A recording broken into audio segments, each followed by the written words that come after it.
Yeda munya na sese bre no do nyina munya adaje na mo ehwe ene so se yeda foforo twede mponya kopon de amaye enu nti atena se ye ba besua de ene ye ba behwe se nana Dormahene ehutumi se yero Santahene epeja wo hene bia otimi ka se on gazette no ana so se be fa no so na fa years na se o mampanyi mahamata ne chi a se bi enye adwuma ana so wo mani pakro kwan ema no emeye mahene na ye ka mahene mpo a ede ne masa bi obi eye mahene ena mahene etimi bɔ mahene ene no ne yatena se aye bisua ho ade ne yasa hwe se the creation of Bono and a half origin no a o mu create ye no eno no eyi tumi a yero Santahene ewo edema kane Western Ashanti no currently eye Bono region a half origin and Bono East region no yero Santahene tumi no edi firi ho no mu ana na emra no nso soro ewo maimo no sebi yetintumi ye no National House of Chiefs and a Chieftaincy Secretariat and the government of the day no omu nyina ya we sesebi akunyana na afin so ye ka ye judicial system no ye court no omu nyina ye omanim sem se kane Ashanti West no Western Ashanti no currently ye Bono ahafo any Bono East region no nyina ye wo Santahene ehwo Santahene ase anase eka Santaman ho se na mra na sika no na yesua de kakra wo ho kai se medin edema mefuze esanse ensemi ne nam tintemfidi so a enye nokre enso so na se ye pese ye hu se ye nokre enu nte na ye de ete se yesua de enu nte kai ho de edi kan no ye ka amane ne amamremu no dikru ye fafiri sebi ohene kese mu ebaba beduru dikru mu a amamre ne amane kwan so ene ohene sebi ye de ohene si akonya so sa akonya to a adehye no ede sebi ede omudwa ato akoka ne nimpo no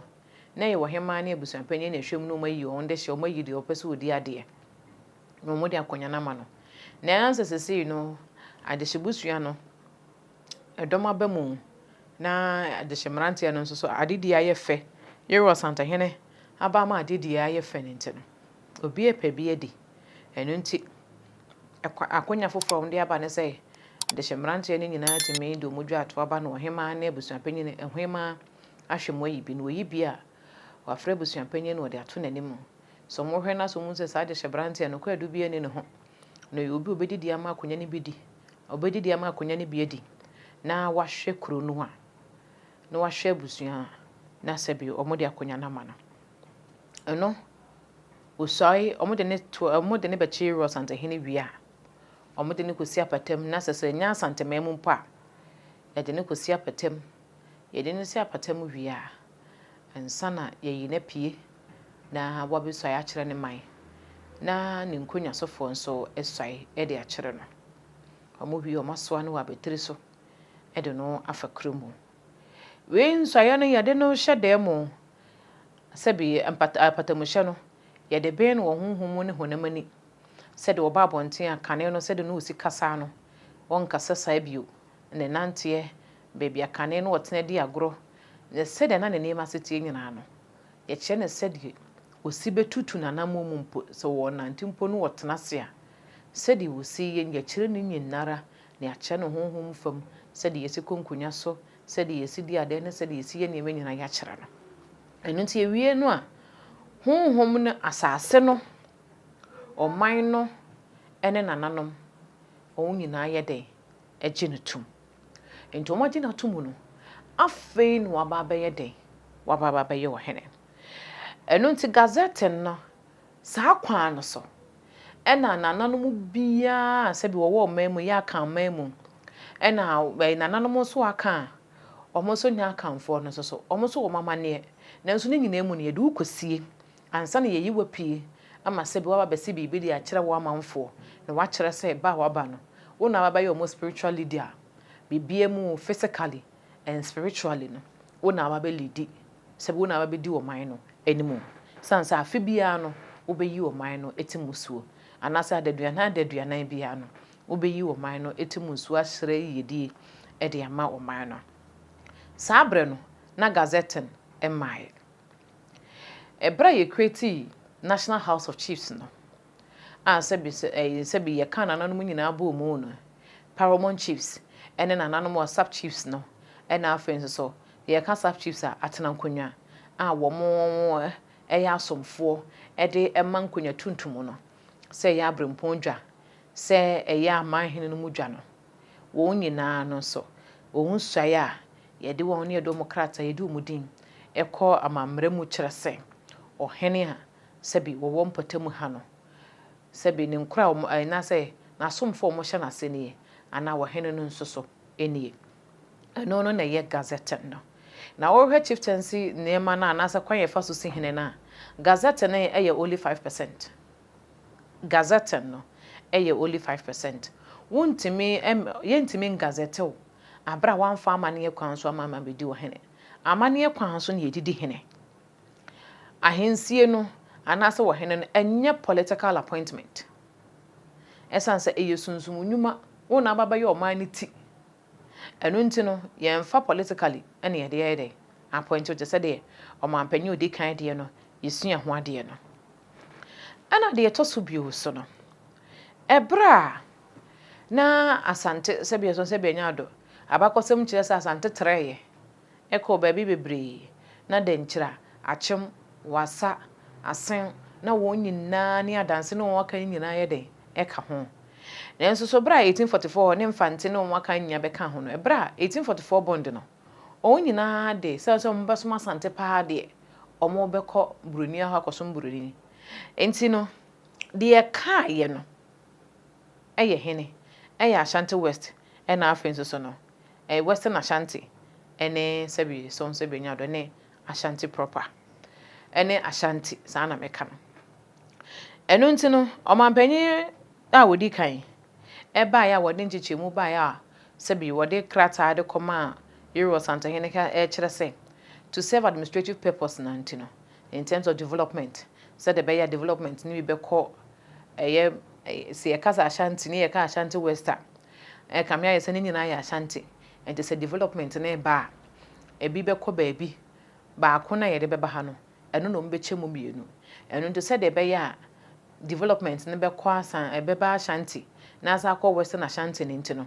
wo mo nhwe na won yensesa ehonum ni din no kakra said the better to serve administrative wise no ehon so beboa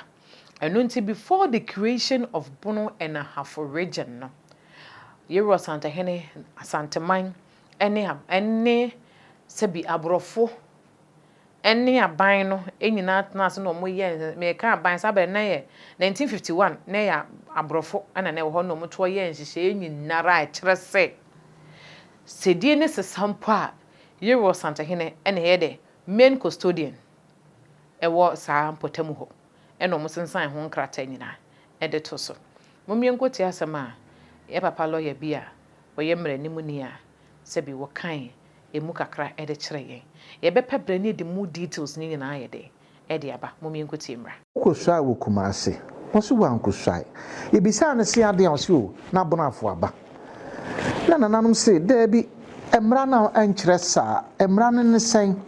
ye friend of the Bonafo Region Bill of 20th March 1959 and omu quote 2 page 440 paragraph 3 you know and no minister no or introduce bill no can say emra na eketi Bonafo na hia se be kan na potoka sem no say there are just 2 points which I should like to mention which are not specifically dealt in the bill. The first is the question of traditional allegiances and organization. It is not the intention of the present bill to disturb any traditional allegiances which may cut across the boundary. The governments are at the moment considering the question of chiefs who feel they are being cut out from their subjects or superiors. Emrane ba ye na eketi Bonafo no omu sinipi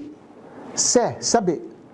ahensɛm ne ade deɛ ensesa ɔhene bia osom ne bia akɔ ɛno an sɛ we yɛ administrative nkosai na nkosai no wɔka sɛ enam sɛ na bono afo abɛnto de nkosai ɛna ɔmka sɛ mmara no enti no wontimi nka sɛ ɔhene mmara no ma wo ho kwan because mmara no anka sɛ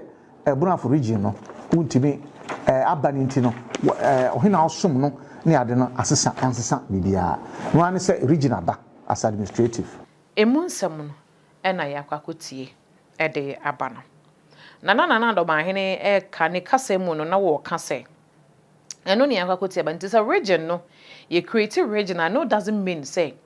tumi no ana Wasantahene wo so no efiri ho da bi ɛno nti ɛna ye Wasantahene wo tumi sɛ opagya ɔhene bi anasa ne brempon bia ɛyɛ den ɛwɔ bono ɛne ne mpɔtemu no ne kyɛ sɛ Euros anya tumi ne Wasantahene trade akɔ baabi ana Dormahene ka sɛ ɔhene a baabi ayɛ media baabi ayɛ media Euros Dormahene ayɛ nanim sɛm a wonim essence wɔ yɛmranim ne nti wɔkenkan wonim pa sɛ ɛyɛ Wasantahene ne kwan ɛne wɔnam so na emom wɔboa pa ɛne wɔn hu sɛ mmabunu na aba ne mpa de sua ɛno nti yɛte da sabra ne yɛma yɛ kora so nti so wɔbɛtena sɛ bi na wɔka asɛm a ennimu a dodoɔ na abɛgye adi ɛsan sɛ yɛhwɛ ne dibra yɛkura ne dibra mienu yɛkura no a sɛbi wɔyɛ mmaranim ni wɔyɛ judge ɛna afɛn so wɔsa yɛ manhene nti so wɔka asɛm a sɛ bɛyɛ sɛ bɛka sɛbi ɛnte saa no yɛnkɔ nkɔpem ne yɛhum enti no de yɛteɛ no na sɛ Nana Dormahene mum ɛna yɛtwitwa wɔhene anamu ɛna mɔmiɛnsa nhwɛ adeɛ Nana Dormahene ba bedi adeɛ mfie aduonu 25 years ne afi ɛna wahu sɛ Bono ɛne Bono West Bono East region ɛnyɛ Wasantahene dia wonim free tete wonim sɛ yɛ ne dia na emom na asɛ kamea yɛ sɛ wɔso na hoɔden na ahwɛ sɛ obetimi ayɛ bibia ɛkon na wɔn kono ɛnyɛ nneko sɛ de yɛdi kan aka no ɛnyɛ nneko na agyeman bedu a wodi kan a wɔyɛ Nana Dormahene ne wɔfa Nana Dormahene bedi na adeɛ ɔne Dormahene a Dormahene no wɔ hɔ saa bre no ɛna afɛn so no ɛyɛ Techimahene no wɔ hɔ saa bre no munya with individual interest ɛna ɔmo de kabo mo table no nkyɛmpem with the help of the certain president Dr. Kwame Nkrumah ɛno mpo they failed sɛ yɛhwɛ ɔman mu a government of the day Nana Dormahene ka sɛ ɛbɛfa no so ama na sɛ ɔwɔ ne tigina ni yɛ ɔmanpanyin John Dramani Mahama ɛbɛnam no so na aba sɛbi na kyɛ ɔkyerɛ sɛ ɛnya adeɛ sɛ bɛpa na so de make answer Nana Dormahene ɛyɛ nanim sɛ no onim sɛ tumi no Nana Wasantahene na wɔ ne ntiri ɛnu nti na wɔamfa na konya wɔte so sɛ manhene no wɔamfa na konya no wɔamfa nnensi no ɛsan sɛ onim sɛ yɛyɛ ka presidency ne dia ɛno yɛto aba ɛne yɛyɛ den yɛde ma wo na emu wonim sɛ Wasantahene bedi ne so nkunim ne nti no a wɔno asoso nim ɛsan sɛ wɔno onim sɛ kon na wɔkɔ no ɛnyɛ ko bia no wɔkɔ ɛna ɛnyɛ wɔno Wasantahene so na ɛkɔ ɔno ane ho na ɛyɛ den ɔno ane ho na ɛkɔ ɛno nti ɛna sɛ bi osonse bi nya do wɔde ne presidency no emom ɛna wɔde yɛ te sɛ gye sɛ wɔnyɛ president na ade a Wasantahene yɛ no sɛ bi ɛyɛ ne kwan so ɛsan sɛ Western Ashanti a kane no a sɛ ɛyɛ Bono ahafo Bono East region no ɛwɔ mmerem a yɛtintim yɛ kyerɛ sɛ ɛhɔ nom nyina hyɛ Wasantahene ɛka Wasantahene na sɛ Wasantahene dia ɛno nti na sɛ Wasantahene pagya manhene a ɛde kɔ Chieftaincy secretariat anasɛ opagya manhene a wɔkɔ a ne a gazette no ɛsan sɛ National House of Chiefs Chieftaincy secretariat ɛne aban no ɛne sɛbi wɔn a nananom nsɛm sɛbi ɛyɛ wɔn asɛdeɛ no wɔn asodie no wɔn nyinaa nim sɛ ɛhɔ nom nyinaa yɛ Wasantahene dia Nana Dormahene mpo no ɛyɛ n'anim sɛm na asɛ kamea yɛ sɛ ɛyɛ tan ɛne nneɛma bi nti na ɛma no wɔyɛ de wɔyɛ no na mmom de yɛn kan ne hu sɛ de Nana Dormahene yi ɛnyɛ ne o ɛhyɛ ase akyɛ ɛhyɛ ase bra ɛyɛ na nagyema bedu di kan na Dormahene ne wofa obedi na ade no na abrɛ so no wo hyase ɛna sɛbi omote ho Bono Nkyempem Federation a numpo with the help numpo nyina ɛyɛ den eguye na individual de yi de ɛnyɛ hwe de nti a meka sɛbi so sɛ benya do ɛyɛ nkrata asɛm ɛda hɔ amane kwan mu ɛda hɔ nkrata mu nso so aban mu nso de ɛyɛ den ɛka ho no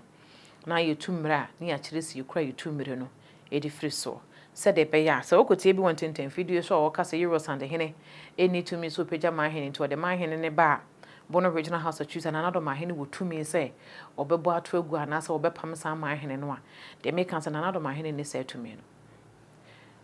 ɛno nti mo men hwɛ ade wɔ ha. His Royal Majesty Otumfuo Osei-Tutu II that Asantehene has the power to elevate any independence to within the former Western Ashanti, currently Bono Ahafo and Bono East, into a paramountcy. Have you ever read a copy of a letter Alhaji Mahama Idris, PNDC member and the chairman Ashanti and Bono Ahafo Chieftaincy Affair Committee wrote to the Asantehene Otumfuo Pokuwari II on the elevation of some stools in the Bono Ahafo region into paramountcy status? Was it this is just a portion of that letter. Just reflect on this and see whether there is a chief or who can elevate a stool or not. That letter contains a lot to guide you. Find it and read it. We may have our individual interest, but that shouldn't interfere with our intellectual work, history and study of the past, encompassing the event, people understanding how this event shaped the present, the future. Let us rise above sectional interest, the private ambition, and seek what will benefit the greater society. Until letter no in was it that you are graciously and in the spirit of magnanimity consider the elevation and inclusion in the Bono Ahafo House Chiefs the following town of Subin area towns which Dormahene contested with you and lost without prejudice to their traditional allegiance to the golden stool. Enchra se say na Dormahene claim say yene dia no. Na Dormahene ene ni Asantehene sebi yedi kensua ho ade se ebra nkuro nyina beye Asantehene dia no. Na Dormahene fa kwan bia so. Ebra na prempe ko se shoes. Enyina no abrofo ebedi nkuro nyina so no. Okoya abrofo na mfa mo abrofo ne ka se eya Asante dia ti abrofo na mfa mo. On yewira na prempe sa ba ye biom no. Techiman nkuro nyina beka Asante ho de ababaya Asante de ababepom ne. Eno nti omote Bono Champion 19 omote Bono Champion no. Sabi yedi ka ya ka ho asem sesia no. Yedi ho adusua bebe akire no. Enyina emu no wokoye enso so wanya. Omode court nyina echi no. Still na eye Asantehene ena sabi worry ni case ne kire sem. Eho no nkuro ne nyina aguso eye ne dia. Eno na echi ne ehu mfonyine a 1996 Dormahene ene nananom wo maka ne bi no eba sabi Asantehene Otumfuo Pokuwari to so mienu ho no mo a na wo mba besra sem said the Dormahene eye adea na ewura nso so ye Dormahene dia ne nti no na nka sabi Dormahene eye ewura na ewura nso ye Dormahene nti no na wo nsra sem ka Asantehene emfa nkuro ni ma no na wo nhwe so mfa ma no nanso enam de esi nnura ne nti no Otumfuo Pokuwari ehye won se wo ye ne sanso enye den enye ye abepem nei nkuro ni gusu ye sabi Asante dia enti nkuro no eye enkyira ena afi nso nwo ase branam tuobodom boyem tanoso tanoboase ena afi nso so eye subinso number 2 eno nti san nkuro wi ena sabi so sabi nyado wo nde krata ekoma Asantehene se 1982 a na Asantehene Otumfuo Pokuwari epeja amahene no epeja na brempon no mu a sabi na wo mo ebi ewo ahafo ena afi so Bono mantemu no wopagya wo mo no ta no so anase ho nsɛm kɔkɔto aye bu aye no ɛna sɛ bi committee chairman no ɛtro krata de be Euro Santehene sɛ wɔsrɛ wɔn sɛ wɔmfa wo mo nka ho na wɔmpagya wo mo ɛso ɛkyerɛ sɛ tumi no Euro Santehene yɛde ɛwɔ wɔse in subsetting this proposal for your kind consideration, I wish to observe that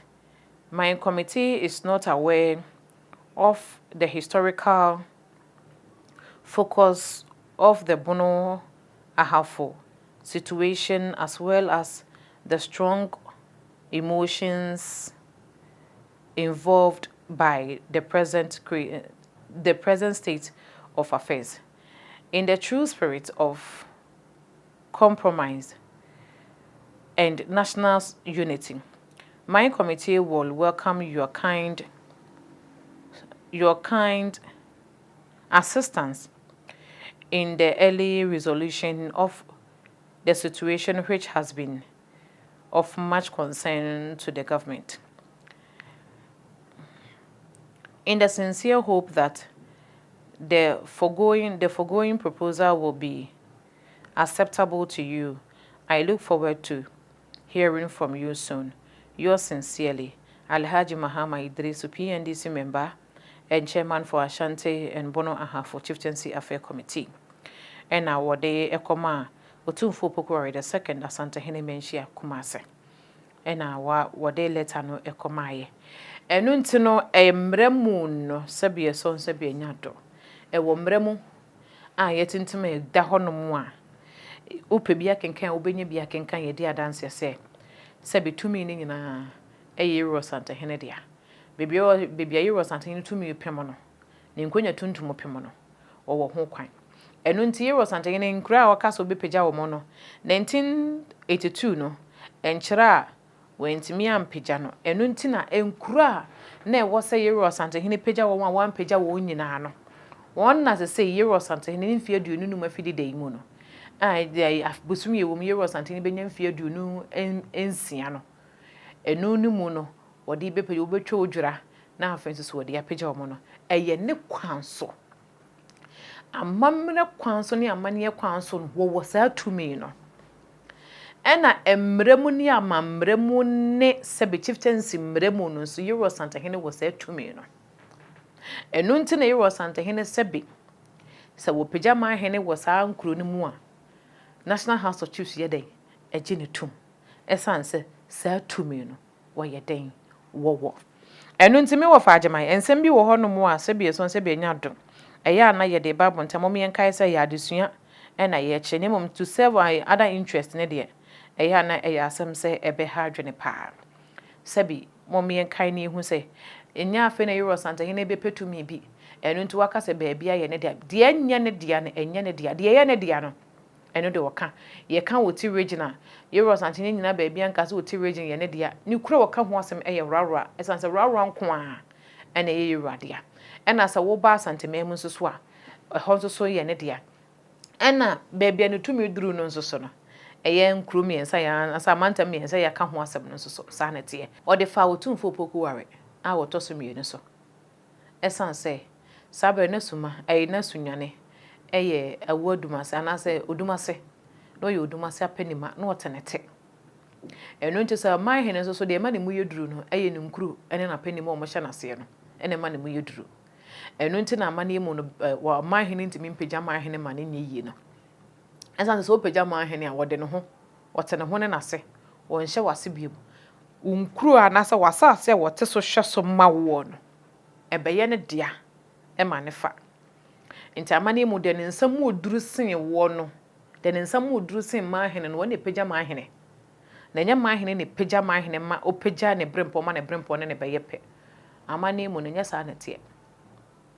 enya sa na tie Osantehene be koso aye Wasantehene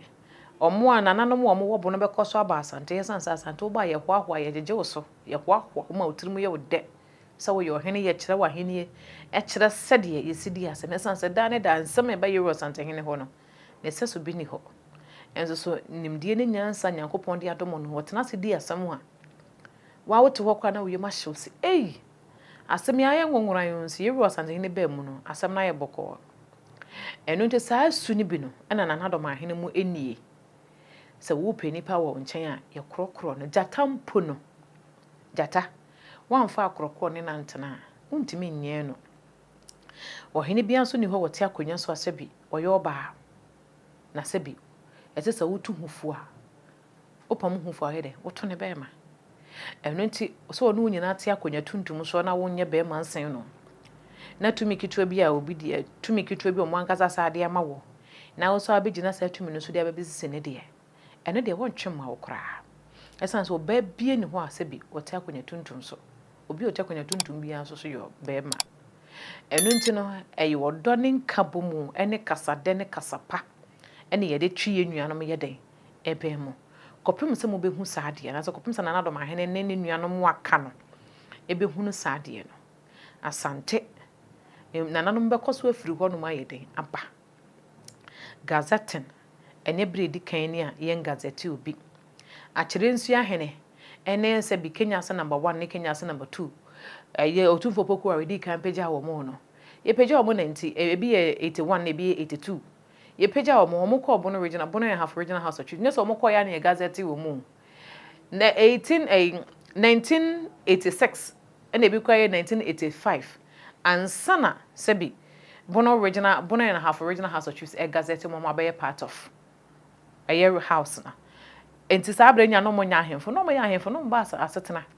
no mo ba no mo ya ahemfo eno nti nya bredi kan na Dormahene sebi bibisi yakoso e ya de yakoso dada ye ro Asantehene ehene nimsem a sebi wo nhwe nso ahede etu ho anamo enti nya no koreda ti ye ro Asantehene sebi se wo pagya man hene a enkrata nyina di adanse se wo setu no pagya man hene a Bono regional house of chief president ebetimi apam wo maka se wo monji wo muntumo debi se ye no kresa na Dormahene wo tumi nu asebi ya no wotenenten video so kana enka Faruku Samodua enka watimi amia gazette no woni sa tumi nente no wode kwa ye bone bae wode ne hema kwa ye bone bae ensan se National House of Chiefs nya nim se ye kasampa Chieftaincy na enkrata ni na ye ro Asantehene ye ro Asantehene dia ena afen so ye se ka se na meeting wo baby se won ka se ye ro Asantehene ye bibia wo mfa krata bia nko Bono regional House of Chiefs anamo bia no ye ro Asantehene betu a e fa nanano bia wo mo Bono ho a ye ro Asantehene mfa krata nko krata akọ sampa case no krata na koye ansa na omuyi case ne dia ba Santaman council ye ro Asantehene pagya man hene bia krata akọ say ye Bono East say ye Bono region a half region krata akọ wa hene fufuro bi oba be so aye nkranza hene be so aye krata akọ Bono East region krata akọ ye na de etoso bi onu so krata akọ ye esanse krata ne dikan gazette ne dada na krata anso so akire so be kose se ye ro Asantehene aye de age netuma mo na ba be so aye ti obodo mo de nyina krata akọ ye eno nti bibie ni ho ye ro Asantehene be ya ofa amane kwanso ye ne kwanso owia no afa amra kwanso aye ne kwanso de krata abekọ ane nya ye na Dormahene ni musem nti na mpanyimfo asebi ya mukasa de na Dormahene na ya mo men na mo musase bibi sa ne ya ne ba ampa ya ne ba da mpapa ya woka wo se ne kure ye ne kure gina brane emom ntro de da ware ewo enyama nananomo na se de tie bia no ne kure ebekoso aye ne kure na nkontompo nso aye de edi enkukuo eno nti no ene de yede ebremu ne ha ne yede esie enkrata na ye bobo so ngakra no ye bepe bre ne yede mu ho enjejemu nyina ye de ede aba ena se de emra no ka eno tumi ye ro Asantehene wa na afa ye hu de wode hawo ne ye de eba medin ede mame fozi tweden ponyankopon ya adoma ye be hia makram emfoni no ne yakwakwahwe ede aba no de me ka ne se ye ro Asantehene no mu asem no eye nkomhye eno nti so fa ne se ye nkomhye na afa ne se ye futu a ebo ho ban bo awokra wo che na emom se wo fa ne tra ewiewie sofi na afa so esewo medin ede mame fozi otweden ponyankopon ya adoma ye be hia makram